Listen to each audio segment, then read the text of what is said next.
Hello friends, trade learners channel पर आप सभी का स्वागत है। दोस्तों, आज की video profit and loss statement के बारे में है। और दोस्तों, आज जो मैंने वीकली एक्सपायरी का ट्रेड लिया हुआ था, ये लास्ट वीकली एक्सपायरी थी दोस्तों, 30 जून के लिए। तो दोस्तों, आज मैं उस ट्रेड को आपके साथ में शेयर करने वाला हूँ कि इसमें मेरे को 4500 रुपीज़ का प्रॉफिट हुआ है दोस्तों। 4500 रुपीज़ प्लस में समथिंग प्रॉफिट हुआ है। ठीक है, तो ये जो है दोस्तों ट्रेड मैंने थोड़ा आइडिया दे दिया था मार्केट के बारे में आपको। जो टेलीग्राम चैनल है, अगर आपने नहीं ज्वाइन किया है तो आप उसको जा कर के ज्वाइन कर लीजिए। लिंक उसका आपको डिस्क्रिप्शन बॉक्स में मिल जाएगा। ये ट्रेड जो है दोस्तों मैंने मंगलवार के दिन लिया था दोस्तों। ट्यूसडे के दिन ये ट्रेड लिया था और ये 15,000 के कॉल्स को सेल किया हुआ था मैंने, 2 लॉट्स को, और 15,900 के कॉल्स को बाई करके मैंने हेजिंग की हुई थी। तो अल्टीमेटली आप देखोगे तो इसको रिड्यूस करोगे तो 4,500 रुपये का मुझे नेट प्रॉफिट हुआ है। ठीक है, तो 10,000 का इधर, 800 का प्रॉफिट और 6,245 का लॉस। तो दोस्तों, हेजिंग में हम खुद से जो है लॉस को लेते हैं। ये एक फिनोमिना होता है ऑप्शन राइटिंग करने का, ऑप्शन सेलिंग विद हेजिंग का। ठीक है, जिस पैटर्न को मैं फॉलो करता हूँ। इसके अलावा दोस्तों, ये मैंने मंथली कॉन्ट्रैक्ट है जुलाई मंथ के, उसमें कॉल राइटिंग की हुई है। तो इस वजह से ये प्रॉफिट जो है 4,500 से ज़्यादा दिखाई दे रहा है आपको। ठीक है, तो दोस्तों मैं ये नहीं कहूँगा कि आप इस ट्रेड को कॉपी करें, तो इसलिए मैं इस ट्रेड के बारे में जो है जुलाई मंथ के जो मैंने कॉन्ट्रैक्ट्स हैं उसके बारे में मैं ज़्यादा डिटेल में बता नहीं रहा हूँ मैं आपको। ठीक है, उसमें मेरे को ऑलरेडी 500 रुपये का प्रॉफिट हो रहा है। बट दोस्तों, जब मंथ एंड हो जाएगा, मैं नेक्स्ट एक्सपायरीज जब आएंगी तो मैं मंथली, वीकली और डेली जो मैं ट्रेड्स लेता हूँ दोस्तों, डेली में स्पेशली मैं एक्सपायरी डेज पर ट्रेड्स लेता हूँ। तो इन सब के कॉन्ग्लोमरेशन से दोस्तों जो प्रॉफिट्स होते हैं वो प्रॉफिट एंड लॉस के स्टेटमेंट में आपको यहाँ पे दिखाता हूँ। ठीक है, अब देखो, मेरा व्यू जो था निफ्टी पे यही था कि निफ्टी जो है दोस्तों, निफ्टी में चांसेस है कि निफ्टी जो है 16,000 के लेवल तक जा सकता है, 16,000 से 16,200 के लेवल तक जा सकता है। और मार्केट ने जब यहाँ पे रिजेक्शन दिखाया तो ये मेरे लिए एक कारण बन गया था 28 जून के दिन पे। 28 जून के दिन पे एक रीज़न बन गया था, लॉजिकल रीज़न था। अगर आप यहाँ पे देख सकते हो, निफ्टी 50 के डेली कैंडल चार्ट है, ये ओपन है आपके सामने। तो दोस्तों, यहाँ पे जो चांसेस लग रही थी वो प्राइस रिजेक्शन की थी। ठीक है, यहाँ पे जो कैंडल बनी है वो रिजेक्ट हो रही है, और ये रिजेक्शन जो है एक कारण बना दोस्तों यहाँ निफ्टी पर 15,800 पर कॉल राइटिंग करने का। तो जैसे ही मुझे एक ठीक ठाक सा उछाल दिखा ट्यूसडे के दिन पे, तो दोस्तों मैंने कॉल राइटिंग का ट्रेड लिया था। तो दोस्तों, आप ये अल्टीमेटली देख सकते हो कि इस वजह से मेरे को प्रॉफिट हुआ है। ठीक है, अब ऑप्शन राइटिंग विद हेजिंग बड़ी लॉजिकल चीज़ होती है, और ये लॉजिक जो था मेरे ट्रेड लेने के पीछे, सिर्फ एक लॉजिक नहीं होता है दोस्तों, कई सारे लॉजिक्स के कॉम्बिनेशन से जो है मैं ट्रेड्स लेता हूँ। ठीक है, अब देखो, अगर मैं इस चार्ट को जो है थोड़ा 15 मिनट के चार्ट पर आपको दिखाऊं, ठीक है, तो 15 मिनट के चार्ट पर आपको ज़्यादा बेहतर से एक व्यू पॉइंट मिलेगा कि ट्रेड जो है किस तरीके से लेना चाहिए। ठीक है, अब देखो, ये यहाँ पे जो था, एक तो ये जो पहले से प्रीवियस रेजिस्टेंसेस थे, ठीक है, तो यहाँ पे एक रिजेक्शन की संभावना थी। ठीक है, एक ये जो प्रीवियस ये रेजिस्टेंस का जोन था, ठीक है, आप इधर देख सकते हो, वो एक कारण था कि ये जब मंडे के दिन पे प्राइस रिजेक्ट हुई थी, तो मुझे ये एक आइडिया लग गया था, क्योंकि मैंने मार्केट को कई बार देखा है और मार्केट में जो प्राइस एक्शन का फिनोमिना होता है वो भी देखा है। तो ये सब चीज़ें काफ़ी हेल्प करती है दोस्तों। एक लॉन्ग टर्म स्टॉक मार्केट की जो सोच है वो डेवलप होने में कम से कम 3 साल का वक्त लगता है। ठीक है, आप 3-4 साल जब मार्केट पर दोगे और मार्केट को जब गहराई से समझने पर काम करोगे, तो आपको जो है, आपको मार्केट में समझ में आने लगेगा कि मार्केट किस तरीके से 3-4 साल में वर्क करता है, ठीक है। फिर उसके अलावा आप जो है फिर पैरामीटर्स जो चूज़ करोगे वो काफ़ी ठीक ठाक पैरामीटर्स चूज़ करोगे, ठीक है। तो दोस्तों ये जो है प्राइस एक्शन पे बेस्ड फिनोमिना था। अगर आप देखोगे यहाँ पे जो ट्रेड लेने के पीछे का लॉजिक था, ये यहाँ पे क्लियर था कि जिस तरह से ये बड़ा गैप अप होकर के मार्केट में सेल ऑफ हुई, उस वो कंटिन्यूस रही, फिर ये जो है एक जोन में चला गया। इससे साफ पता चल रहा था कि मार्केट की काफ़ी चांसेस है 15,800 से नीचे रहने की। अब देखो आज के दिन मार्केट जिस तरीके से गिरा है, ठीक है, हो सकता है संभावना काफ़ी गिरावट होने की है, और मैंने जो है ऑलरेडी इसलिए जो है ट्रेड लिया हुआ है कॉल राइटिंग का। अब अगर देखो मान लो मैं अगर लॉस भी करूँगा जो मैंने ऑलरेडी ट्रेड ले रखा है, तो फिर मैं उसके लिए मनी मैनेजमेंट करूँगा, ठीक है। ऐसा नहीं है कि अगर मैं जो है लॉस, अगर प्रॉफिट हुआ तो ठीक है। जो मैंने मंथली एक्सपायरी का ट्रेड ले रखा है दोस्तों, उसका मैं यही कहना चाहूँगा कि अगर यहाँ पे लॉस होता है तो उसके लिए जो है मैंने आगे का प्लान कर रखा है, ठीक है। और वो प्लानिंग जो होती है मंथली ट्रेड को सेव करने के लिए मैं जो है वीकली कॉन्ट्रैक्ट्स का यूज़ करता हूँ, ठीक है।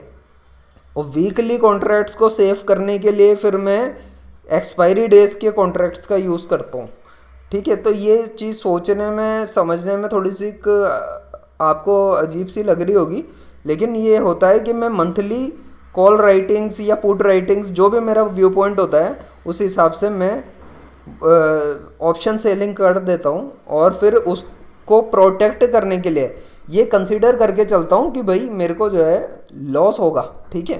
अब लॉस अगर होने की सरकमस्टेंस बनते हैं तो मुझे ऐसा क्या करना है कि मेरी कैपिटल जो है प्रोटेक्टेड रहे, ठीक है। तो अल्टीमेटली मैं कैपिटल प्रोटेक्शन पर काम करता हूँ, और कैपिटल प्रोटेक्शन पर जब हम काम करते हैं तो हम जो है लंबे टाइम तक ट्रेडिंग कर पाते हैं, और फिर ट्रेडिंग में हमको अच्छे मौके मिलते हैं, बीच बीच में बहुत चांसेस मिलती है जहाँ पे हमको लगता है कि हमारे जीतने की संभावना बहुत रहेगी, और ऐसे टाइम पर जो है हम फिर अपनी जो नंबर ऑफ पोजीशंस है वो भी बढ़ा सकते हैं। तो मार्केट जो है हमको फिर बहुत अपॉर्चुनिटीज़ भी देता है, ठीक है। तो हमको इसमें सिर्फ ऐसा नहीं है कि मैं ये कुछ प्राइस एक्शन देख लिया और ये सब पैरामीटर से ही ट्रेड लेता हूँ। इसके पीछे मैंने अपनी कई सारी वीडियोस बनाई हैं और बताया है कि मैं ग्लोबल मार्केट सिनेरियो को समझता हूँ, उसके अलावा जो है किस तरीके का प्राइस ट्रेंड चल रहा है डाउ जोन्स पर, नेस्डेक पर, ग्लोबल न्यूज़ सेंटिमेंट क्या है, ठीक है। उसके अलावा और भी बहुत सारे डीप लेवल के एनालिसिस है जिनके बारे में मैंने ज़्यादा बातचीत नहीं की है, लेकिन ये है कि वो स्टडी आप लोगों को भी करनी होगी खुद के बिहाफ पर। जितना आप टाइम मार्केट में दोगे आपको चीज़ें समझ में आने लगेंगी, ठीक है। इसके अलावा देखिए दोस्तों, तो अब अगर आप देखोगे तो यहाँ पे कई सारे पैरामीटर्स होते हैं, जैसे ऑप्शन चेन एनालिसिस भी एक होता है, ठीक है। लगता है ऐसा है कि ऑप्शन चेन एनालिसिस वर्क ठीक करता होगा, लेकिन क्या होता है दोस्तों, मैंने देखा है ये बहुत तेज़ी से बदलता रहता है, और क्या है कि ये कोई जो है बहुत गारंटी नहीं है सक्सेस की, ठीक है। ऑप्शन चेन एनालिसिस से एक मोटा मोटी आइडिया ज़रूर लग जाता है कि क्या होने वाला है, क्या चल रहा है मार्केट में। लेकिन अगर अभी आप जुलाई मंथ के कॉन्ट्रैक्ट को देखोगे, जुलाई मंथ के देखोगे, तो मैंने जुलाई मंथ के देखे भी नहीं है, और अब अगर आप देखोगे तो यहाँ पे काफ़ी सारे कॉल राइटर 16,000 रुपये कॉल राइटिंग करके बैठे हुए हैं, 36,000 कॉल राइटिंग हो रही है, ठीक है। और नीचे देखोगे तो 15,500 पे जो है पुट राइटिंग हो रखी है, 47,000। तो आप ये एक रेंज मान सकते हो कि 16,000 से 15,500 के बीच में मार्केट अगले एक महीने में घूम सकता है, ठीक है। ये एक संभावना है, गारंटी नहीं है, क्योंकि हो सकता है मार्केट में कोई न्यूज़ आ गई और अचानक से जो है निफ्टी जो है 5-6% से बढ़ गया, तो बढ़ सकता है, कुछ भी हो सकता है मार्केट में। मार्केट अपने हिसाब से ही चलता है, ठीक है। तो उस केस में जो है आपकी कैपिटल प्रोटेक्टेड रहे, उसके लिए आपको हेजिंग करनी होती है, कई सारे एनालिसिस करने होते हैं।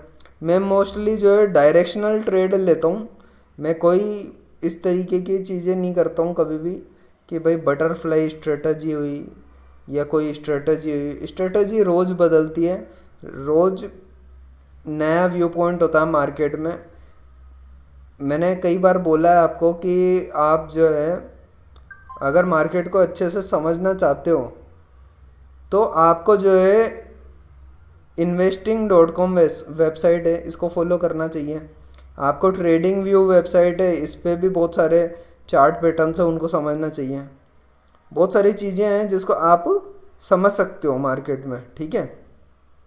अभी देखो ये वीडियो मैं बना रहा हूँ शाम को, ठीक है, 6:30 बजे का टाइम हो रहा है। ये मेरे को जो है लेट आवर्स में बनानी पड़ रही है, मैं मार्केट आवर्स में वीडियो नहीं बना पाता हूँ। इसलिए मेरे को ऑप्शन राइटिंग बहुत पसंद है, क्योंकि इसमें क्या है कि मैं अपने ट्रेड से लेकर के देखता भी नहीं हूँ और कोशिश यही रखता हूँ कि मेरे को देखना भी नहीं पड़े। अब मैंने 15,800 पे कॉल राइटिंग की थी, ठीक है, 15,800 पे कॉल राइटिंग की थी और देखो 20 पॉइंट नीचे मार्केट क्लोज हो गया है, ठीक है। तो इसमें जो है काफ़ी सारे फिनोमिना वर्क करते हैं मार्केट में। थोड़ा आइडिया लगने लग जाता है जब आप एक लंबा टाइम जो है स्टॉक मार्केट में बिताते हो। तो आपके जो है प्रॉफिट, जल्दी प्रॉफिट कमाने के चक्कर में जो लोग रहते हैं और जो लोग सोचते हैं कि स्टॉक मार्केट में जो होता है ऑप्शन बाई कर लेते हैं और तेज़ी से जो है प्रॉफिट बन जाएगा, तो उनके लॉसेस जो होते हैं वक्त आने पे बहुत ही ख़राब लॉसेस का भी उनको सामना करना पड़ता है। तो दोस्तों मैं यही कहना चाहता हूँ कि आप जो है ट्रेडिंग करें, बट ट्रेडिंग सीखने पर जोर दें और एक लिमिटेड कैपिटल लेकर के मार्केट में आए। वो कितनी भी हो सकती है, भले से आप 1 लोड 2 लोड से ही काम करो, करते रहो करते रहो करते रहो, लेकिन ये कि एक टाइम आएगा धीरे धीरे आपकी लॉट साइजेस बढ़ने लगेगी। अगर आपको निफ्टी में ट्रेडिंग नहीं करना है तो यूएसडी आईएनआर में भी आप ट्रेडिंग कर सकते हो, और यूएसडी आईएनआर के ऊपर भी मैंने काफ़ी वीडियोस बनाई हुई हैं यूट्यूब चैनल पे। हमारी प्लेलिस्ट है दोस्तों, ऑप्शन ट्रेडिंग को लेकर के जो स्ट्रेटजीज़ हैं वो बताई हुई है, काफ़ी सारी स्ट्रेटजीज़ रिवील की गई है, उनको जाकर के देखिए, आपको बहुत फ़ायदा होगा, मैं ऐसी उम्मीद करता हूँ। और हमारे टेलीग्राम चैनल के साथ ज़रूर कनेक्ट हो जाएं, क्योंकि टेलीग्राम चैनल पर मैं जो भी बात लिखता हूँ वो वैसा ही जो है मेरा पॉइंट ऑफ व्यू रहता है मार्केट को लेकर के, मार्केट के ट्रेंड को लेकर के। तो एक आपको अच्छा खासा आइडिया मिल सकता है मार्केट को लेकर के। बट ये है कि मेरे ट्रेड्स को कॉपी करोगे तो भी आप लॉस ही करोगे अल्टीमेटली, क्योंकि क्या है कि ऑप्शन सेलिंग जब मैं करता हूँ तो मैं बहुत अच्छे प्राइस पॉइंट्स पे करता हूँ। आपको ये पता ही नहीं चलेगा मैं कब ऑप्शन सेलिंग कर रहा हूँ या मैं कब अपनी जो है ट्रेडिंग के लिए जो है ट्रेड्स ले रहा हूँ। तो क्या है कि ये सब जो है कॉपी करने से जो है नहीं होगा, ठीक है। लेकिन जो लोग, एक पर्सनल ग्रुप बनाया था मैंने, अगर आप जुड़ना चाहते हो तो डिस्क्रिप्शन बॉक्स में लिंक है, जुड़ सकते हो। वहाँ पे जो मैं ट्रेड से लेता हूँ वो मैं आप लोगों के साथ में शेयर कर देता हूँ, ठीक है। तो जो लोग जुड़ना चाहते हैं वो उस ग्रुप में जुड़ सकते हैं, उसके मेंबर बन सकते हैं। बट ये है कि ये कोई गारंटी नहीं है कि मुझे प्रॉफिट होगा तो आपको भी प्रॉफिट होगा ही सही। हो सकता है मेरी पोजीशन फिर भी प्रॉफिट में निकल जाए या मैं कम लॉस में निकल जाऊँ मार्केट से, लेकिन दोस्तों आप जो है लॉस खा के जो है मार्केट में फंसे रह जाओ, फिर आप ये उम्मीद करोगे कि भाई आपको जो है कैसे निकाला जाए, ठीक है। तो ऐसा मार्केट जो है बहुत कॉम्प्लेक्स चीज़ है, ठीक है, आप इसको इतना लाइटली ना लें, ठीक है। और यहाँ पे सबसे मेन इंपॉर्टेंट प्रिंसिपल होता है अपनी कैपिटल को प्रोटेक्ट करना। अगर कैपिटल को प्रोटेक्ट करना सीख गए और ऐसा आप साल 2 साल 3 साल तक कर गए तो आप एक बेहतर ट्रेडर बन पाओगे, ऐसे मैं उम्मीद करता हूँ। तो चलिए दोस्तों अभी वीडियो को मैं एंड करता हूँ और उम्मीद करता हूँ इस वीडियो से काफ़ी कुछ सीखने को जानने को मिला होगा। वीडियो के साथ एंड तक बने रहने के लिए दोस्तों दिल से बहुत बहुत धन्यवाद।